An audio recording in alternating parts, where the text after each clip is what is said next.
Dr. Thomas Rockwell is on intimate terms with death. As head of the emergency room at Santa Monica Hospital in California, he treats over 90 patients a day who are on the outer edge of life. Rockwell is one of many doctors caught in the debate over what is the end of life. The medical definition of death has been challenged by the advance of science. We're all composed of billions of cells. These cells depend on each other for their survival, but each of them has a lifespan of its own. EKG, and I'd like to get a portable chest film. Dr. Rockwell, CPR. Code blue. 2, 3, 4. In the past, death has been defined as the point at which the heart stopped beating. Count of 5, I'm going to defibrillate. 4, 5. 1, stand back, go. But we've come to find out that some of the cells in the body can live on for a considerable length of time after the heart stops beating. Now we have redefined death to mean death of the cells in the brain. Now it's very difficult sometimes to tell when that has occurred. If you use the definition of death used to be used, many patients who would have been declared dead under those criteria are resuscitated and regain consciousness and go on and live a useful life. The medical profession's dilemma over the definition of death has startling implications for everyone. What is it like to die? For centuries, man has turned to his priests and wise men for answers. There were no first-hand accounts to go by. Now, due to advances in medical science, there are a few among us who claim to know what death is. Not scientists or doctors, but people who have technically crossed the line between life and death. Western custom is to mask the pain of dying and the sting of bereavement. But the accounts of those who have died and been brought back to life are remarkably similar in that the experience seems not to have been an unpleasant one at all. The words they choose may be different, but their stories lead to the same astonishing conclusion. One account goes, "I lost control of my car on a curve, and I remember thinking, this is the end. I felt like I was tumbling through a long tunnel, and then suddenly I found myself floating over the scene of the accident."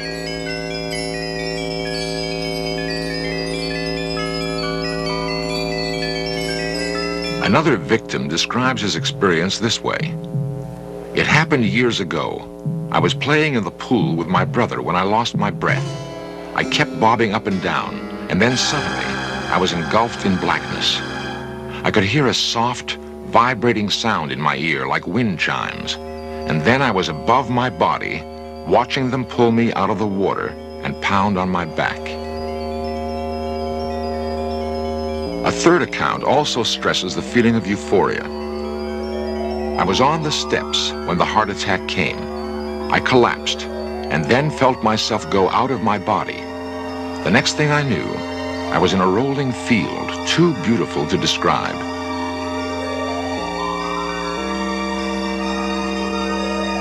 I was overcome with a feeling of utter peace and tranquility." Many have been reluctant to tell others of their encounters with the unknown, but a few have begun to speak out publicly. In 1970, I was diagnosed and told I had Hodgkin's disease. And at the time, I was unable to have any treatment because I was pregnant, and both medicine and radiation treatment were not appropriate at that time. Catherine Hayward knew she was dying. Her disease advanced to the final stage. She made plans to have her children cared for and prepared to enter the hospital with no expectation of leaving. I was 27, critically ill, terminally ill, began getting weak, very weak, in June 1973, and called my best friend Anne, who took me to the hospital. They took her immediately into the emergency room and began to try to locate veins so that they could get some blood from her. And after that, they took her to the coronary care unit. Then it happened. I was lying on my side, and I looked over at the heart monitor, and the line went straight across. The next thing I knew, I was standing over my body, looking down at the form in the bed. I watched the nurse beside the bed, adjusting the wires, and I was fascinated by it. I kept wanting to tap her on the shoulder and tell her that I wasn't there. Then I saw this team of nurses and this little green thing on wheels coming toward the bed, and they were in such a hurry, it really scared me. So I turned and stepped into a tunnel, I guess you'd call it, because it definitely had sides, and I definitely felt confined. And I started moving upward, and I felt exhilarated. But when I got to the end of the tunnel, there was this light that was so bright, I thought would hurt my eyes.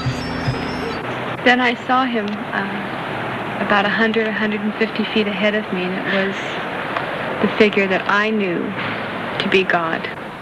They began punching on her chest and thrusting some sort of instrument down her throat to help open up her passages so that she could breathe.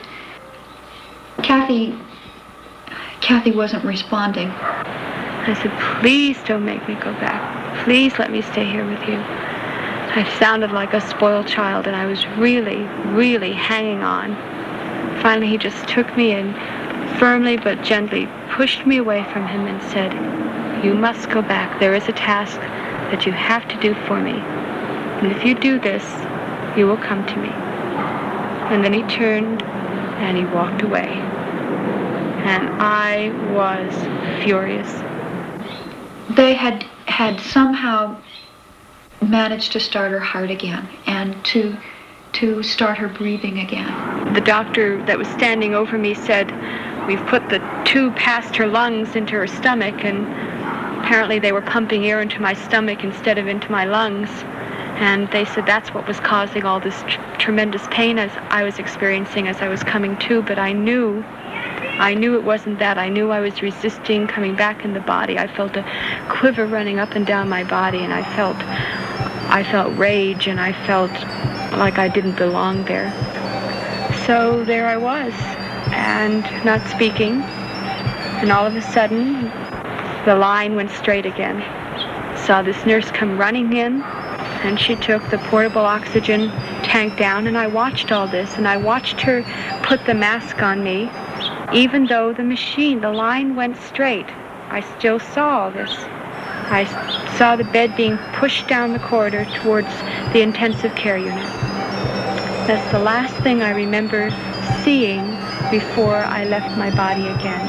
I was immediately in the light, and I was immediately in God's presence again. And he just took me in his arms and very gently said, do you understand? I said, yes, I do. And then I came back into the body with just the easiest breath. I signed myself out of the hospital. I left the hospital, and I haven't been back.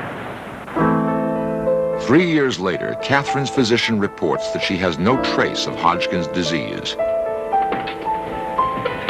Catherine was recently remarried, and she and her husband Jim have started a new life.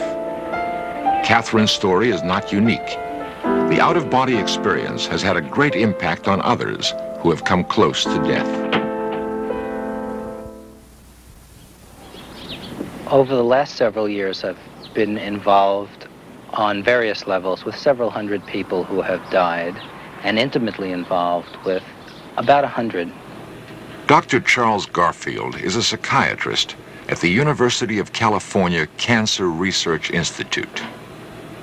A number of years ago, I was teaching a class at UC Berkeley called Psychology of Death. I got a letter from Shelley Ruderman in which he described his experiences some 12 years prior, in which he was dealing with a life-threatening illness. In fact, he was dealing with a seriously advanced lung cancer. The emotional tone of both the letter and the subsequent meetings we had spoke really powerfully to me about the powerful emotional reality they represented in the present. Doing something that I really like to do. Sheldon Ruderman's encounter with death began in 1960. The experience had a profound effect on him and changed the direction of his life. He now counsels cancer patients like Micah Friedman and believes that the power of the mind can reinforce medical treatment. Thus far, the results have been positive. When's your birthday again? January 29th. Right. Okay, by January 29th, if we keep doing this, keep doing what the doctors tell you to do, it's going to be gone. When I asked my surgeon what he thought, he gave me less than 2 years to live. Not fall asleep. Like a lot of other cancer patients, my original diagnosis seemed to me unbelievable. I mean, somehow it still seemed a little unbelievable. Less than 2 years to live was somehow not within my emotional capability at that point. So I communicated this back to the doctor, and I said, look, I'm not going to die, and your task is to help me in how not to die. You tell me what to do. But I'm not going, because I have to stick around now. In my research, approximately 15% of the people I work with have what might be described as death-accepting attitudes, a sense of the basic all-rightness of their death, that the death feels appropriate to them. That's a pretty small percentage, 15%. Many other people are angry, furious, in the sense that Dylan Thomas was furious, raging against the dying of the light. Okay, I survived an 8-hour operation in which my surgeon did what he later described was the best surgery of his life. I came out of that. I felt physically violated, and no one had prepared me for these kind of feelings. 17 days after this major operation, my surgeon finally walked in, and he said, well, Shelley, we got a problem. We got a mechanical thing that we're going to have to correct. There's a valve that's fouled up in there, and it's making some kind of mess. But it's really a minor correction. I'll have to take you back in the operating room. But it's such a minor thing, we won't have to give you a shot. They took me back into the operating room, and I was on the table now, sort of face down. And since this is a teaching hospital, there are like now about 25 students in the room surrounding the table. And I couldn't believe what was happening. He was cutting me open, I was wide awake. One of the things I originally was trained in myself was engineering. What was perfectly obvious to me was that of the 25 people in the room, very few could see the surgery. So what I did was sort of like a little engineering thing.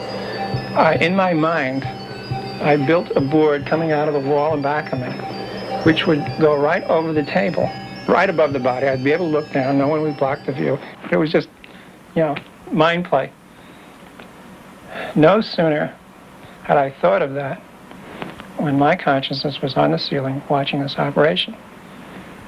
I have to say at this point that the guy that I was at that time was somebody who thoroughly disbelieved in anything that was psychic.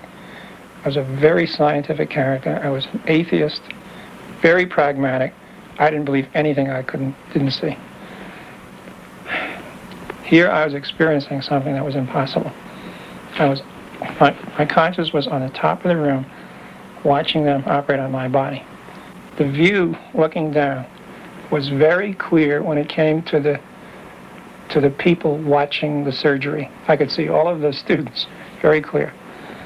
When it got to the outlines of the table that I was on, it got fuzzy. When it got to the outlines of my body, it got fuzzier yet. And when it got to the wound itself, where he was actually operating, I could not see. people have the sense of leaving their bodies, of rising above their bodies, and of drifting throughout the room, of being aware of images, of being able to see the room, to see the world from a different point of view, to be able to see their own bodies lying in the bed, and in essence, to be detached from the physical body. Now, about every 15 minutes or so, my surgeon asked me how I was doing. Somehow, I had to be back in the body to answer those questions. And I would say, all right, and then I'd get out again. I mean, while there was something going off someplace that said, this is impossible, the rest of it felt completely normal. I think the important part is that we're not just generating pictures in our mind out of anxiety, that somehow there appears to be a contact with a level of reality that we don't normally address. I felt like I was within, at the most, 24 hours of dying if I let myself die.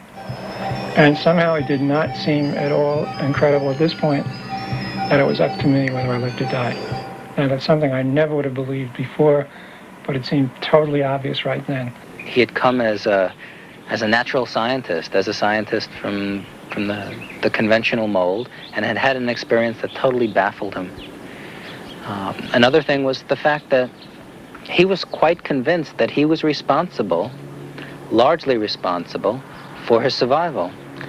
That his will to live, his powerful sense of having to stay alive, in Shelley's case for the sake of a newly born son, was the ingredient that enabled him to survive an outrageous set of experiences. My wife did, you know what, in retrospect, was pure genius. There were no kids allowed on this ward, but she knew what it was I was trying to save my life for. So she took our kid, who was 6 months old, put him in a shopping bag, hid him, brought him up, brought him into my room, and in fact reminded me what the whole thing was about. When I saw him, it was like, that cinched the question. I had to stay alive. Let's go in your chest, where all the red soldiers are. So let's call them and tell them all to bring their squirt guns. And when they're all following you, we'll go into the other room where all the white soldiers are and tell them to bring their squirt guns. Tell all the soldiers to shoot all that gooey stuff into the holes in the monster, plugging up all those holes. And as the gooey stuff goes in there, watch the monster get smaller. Just watch the monster shrink. What the out-of-the-body experience did, what I became aware of, was that whether I lived or died did not depend on the kinds of rules that the doctors understood. The other thing that I think has been a major transformation is that I don't believe, as I did at the time this experience unfolded, that the end of life was the end of everything.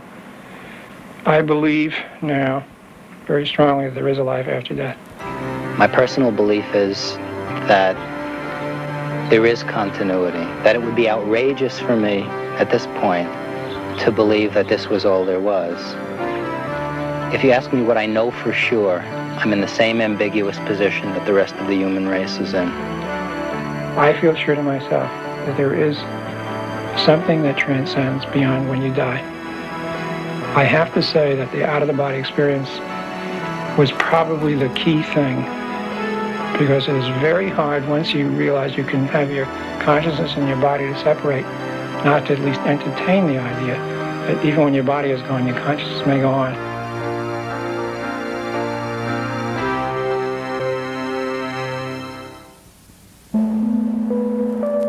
Independent accounts of the out-of-body experience are remarkably similar. What they tell us about the nature of human consciousness may have great significance. The fact that the experience cannot be adequately explained by science has led many to question the finality of death. Is there life after death? Today, there are many who've gone over the brink and returned to tell us about it. They do not offer proof of life after death, but their reports give us a new perspective on the possibility that death is not an ending, but a beginning.